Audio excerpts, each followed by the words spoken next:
Good morning, students. Hope you're doing well. So, our topic for today will be nutrition in plants. Okay, moving further, first of all, I would like to discuss with you what is nutrition.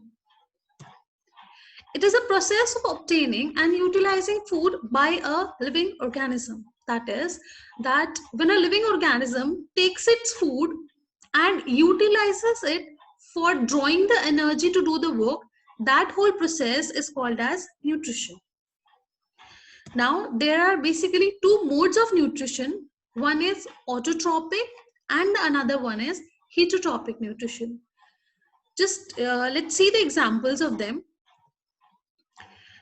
Autotrophic nutrition includes producers, which are plants because they produce their own food, and the heterotrophic nutrition includes consumers, that is the animals which uh, obtain food from another sources. We'll study in detail about each of them. Autotrophic nutrition. Now look at the term. Auto means self and trophos means to feed. That is, the organisms which feed themselves are called as autotrophs. Or okay, so the mode of nutrition in which an organism produces its own food from simple raw material is called as autotrophic nutrition.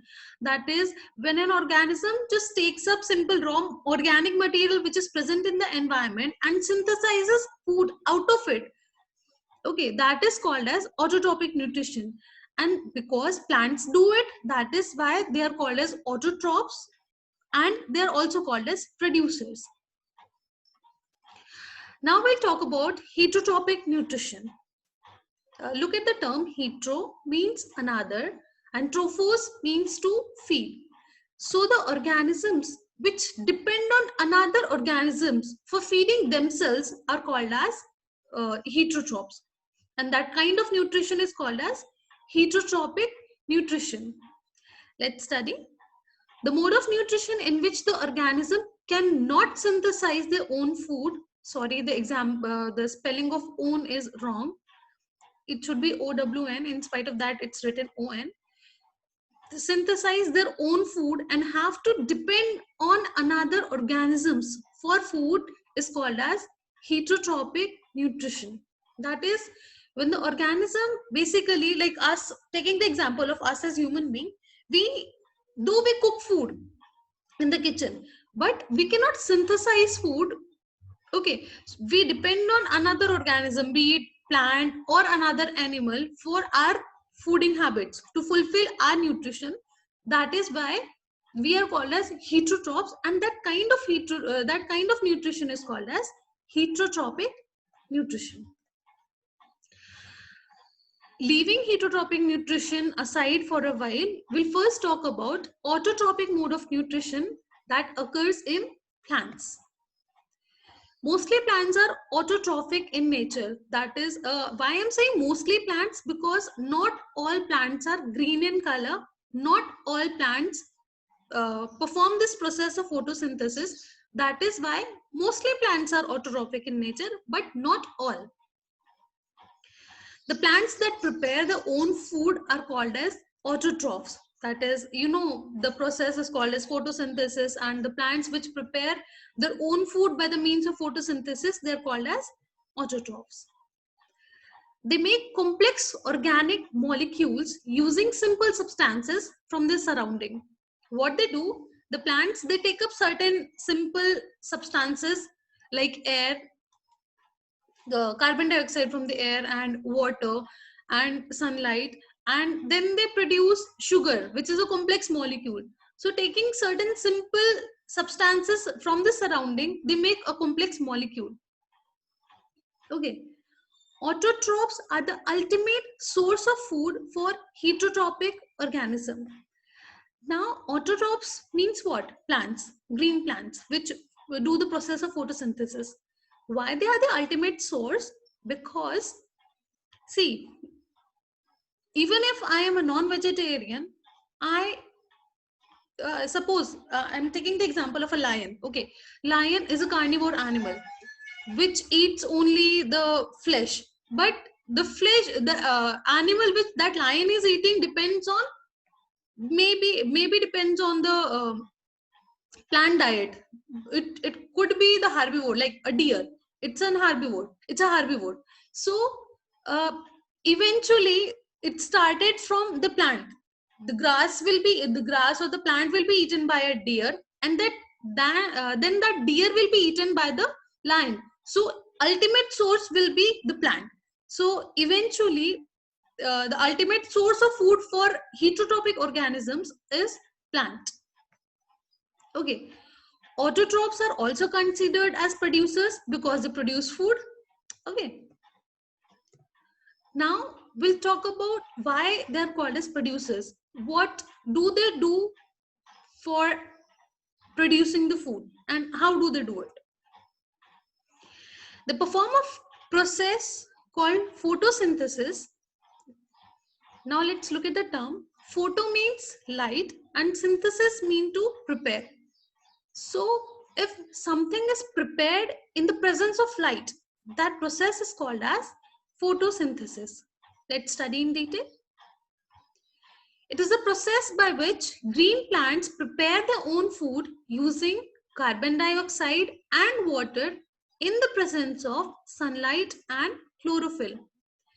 Mind the term green plants. Green plants, what do they do when during daytime, when sunlight is present and chlorophyll is present in the leaves, the green pigment.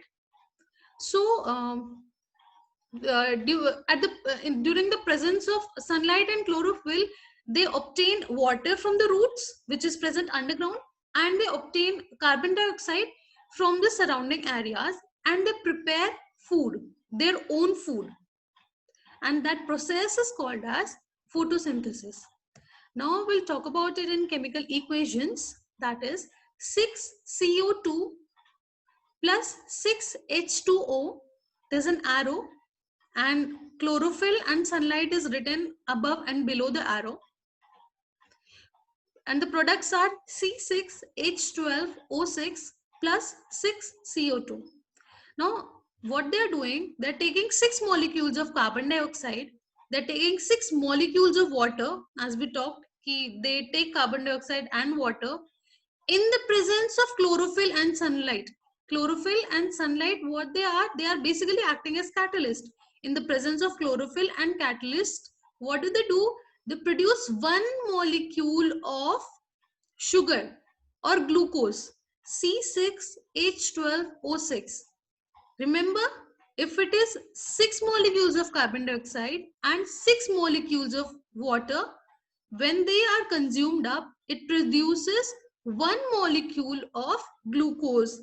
Along with that, the subproduct or that is released is 6 molecules of oxygen. That is why we say that plants take up carbon dioxide and they release oxygen during daytime. Now we'll talk about each and everything in detail. What are the materials required for photosynthesis? What do the plants require for performing the process of photosynthesis? There are 4 major requirements. The first one is carbon dioxide, that is the gas which they take up from the surrounding, the gas which we release, exhale. They need water, which is taken up by the roots. Okay. Then they need sunlight, which is given by the ultimate source, sun. And they need chlorophyll, which is present in the green plants at special sites called chloroplast. You can see the green plant here. It is taking up sunlight, it is taking up carbon dioxide, water is taken up by the roots. Okay. Now we'll study each and every basic material needed in detail. Carbon dioxide. It is taken up by the plants through small openings called stomata from the atmosphere. Now, plants have leaves, and on the surface of leaf, plants have small pores. Those pores are small openings for exchange of gases. So, and that specific pores are called as stomata. So, what do the plants do? During daytime, the pores are opened up and they take up the gas called carbon dioxide from the atmosphere through the stomata.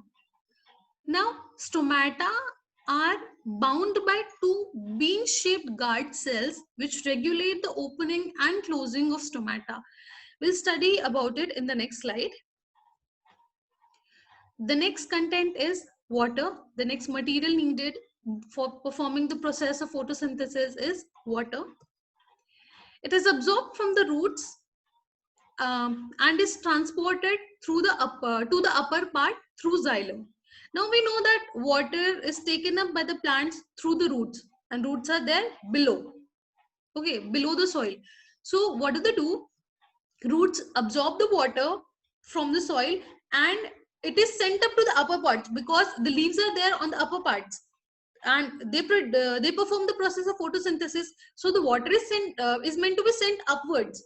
So pani is absorbed from the roots and it is sent to the upper parts through a vascular tube called xylem.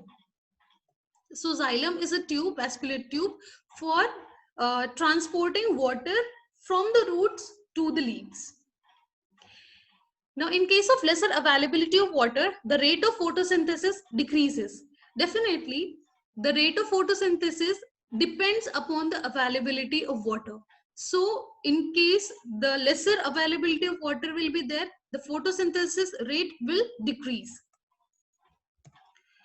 Now, let's look at the structure of stomata. We talked about it.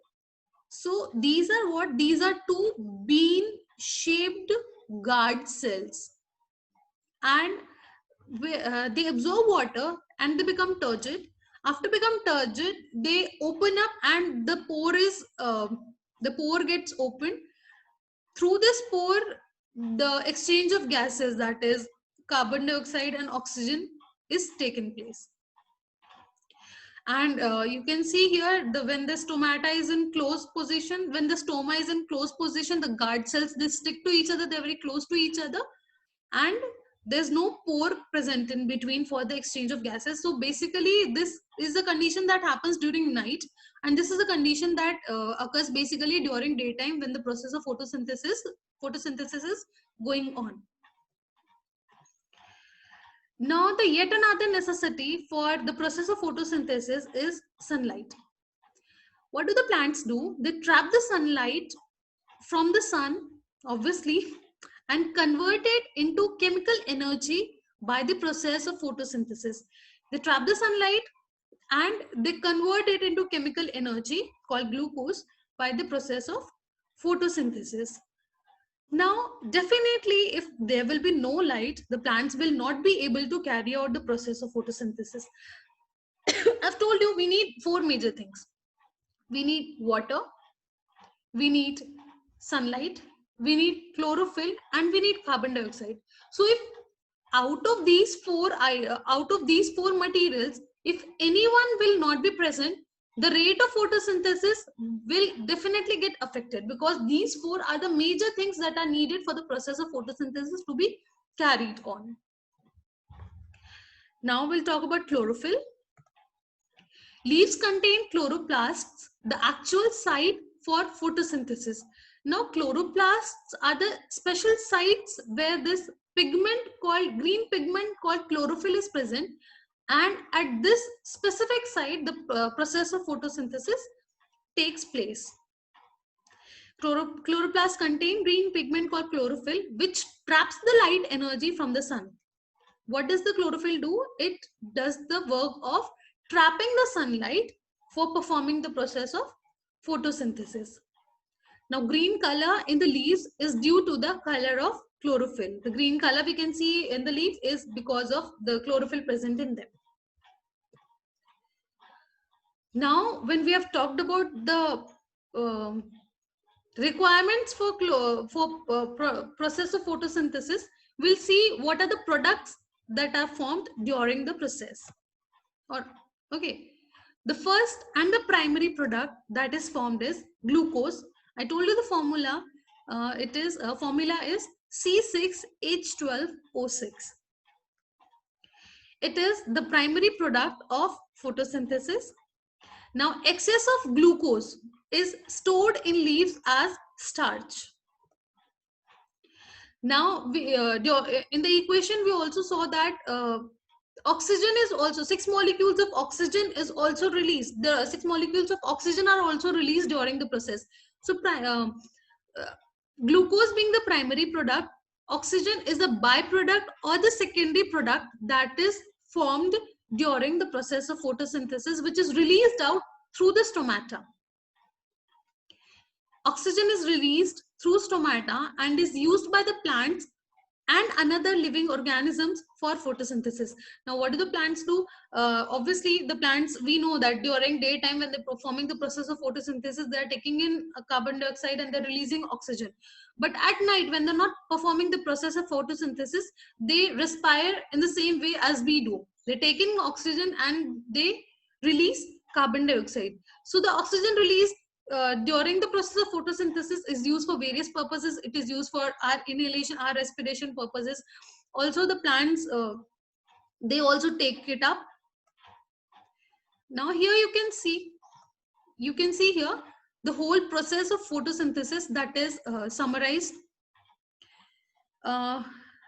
Light is taken up. See, this is the actual site, the leaf, which contains chlorophyll, which performs the work of trapping the sunlight. Sunlight is there, water is absorbed from the roots, and carbon dioxide enters through the stomata of the leaf. Now here the whole process takes place, and after the process is completed, or during the process, there are two products that are released. One is sugar and the another one is oxygen.